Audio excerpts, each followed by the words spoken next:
Russia wants what they do not currently have and are not entitled to, and Ukraine wants what they cannot regain militarily. And that's been the crux of the challenge. The challenge Russia faces now is their entire economy is built around the war effort.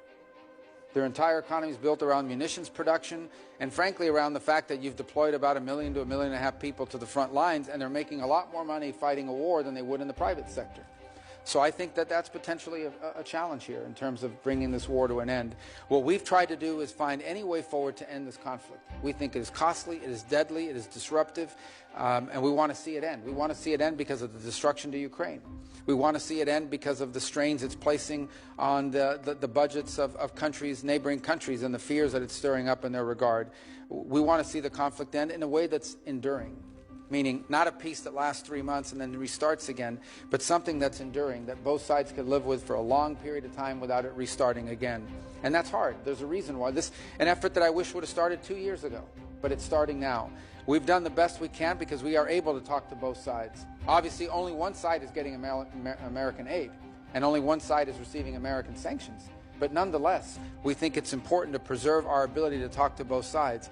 The president is fully aware and has intimated on a number of occasions that he has options available to him in the sanctions field that he could pursue if in fact he determines that Putin is not interested in negotiating.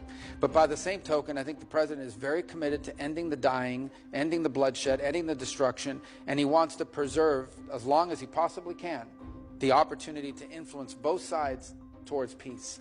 The minute you do certain things, your influence over one of the two sides to at least lead to peace really diminishes.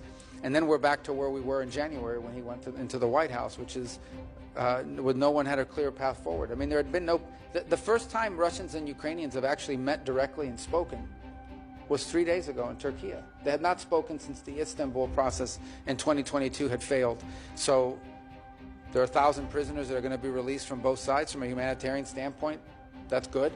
What we haven't seen yet is moves towards peace. It's our understanding that the Russians are going to write up terms for what they would require in order to reach a ceasefire that then would allow broader negotiations. We await those terms, and then we'll have a much better understanding about Mr. Putin's calculation once we see what those terms look like.